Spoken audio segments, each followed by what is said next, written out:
Gelmedi yar gelmedi. Ne oldu yarim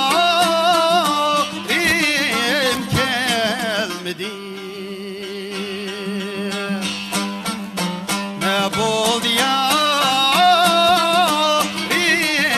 gelmedi.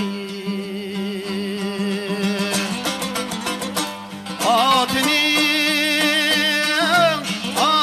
ayağısın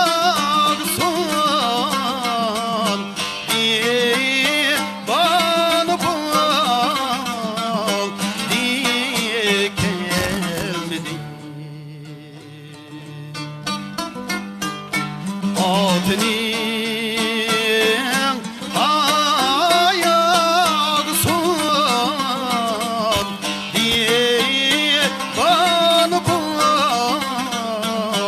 diye gelmedi.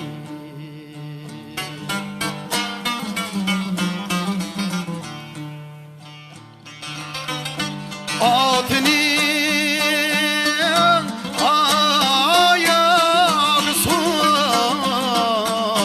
saat eleyip minmez miydi?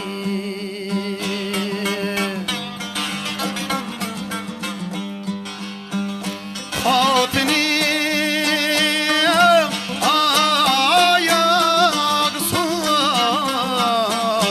saat eleyip minmez miydi?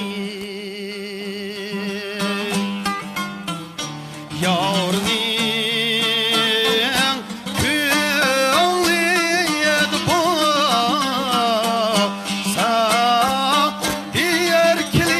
erkeleyip kürmez miydi?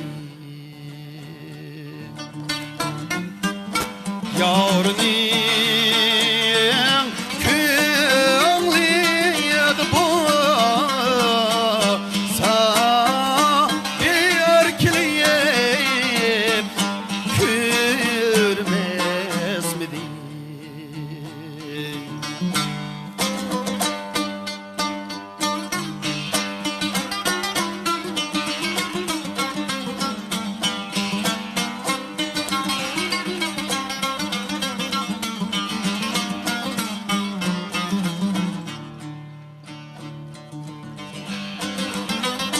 Yarını kaptım ise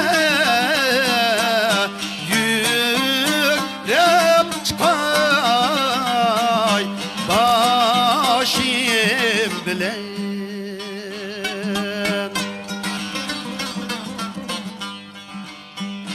Yarını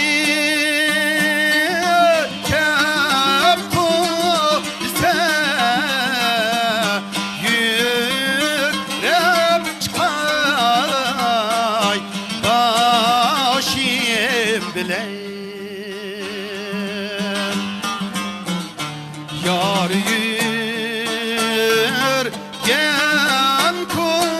koçuğa sular sipey yaşım bilen. Yar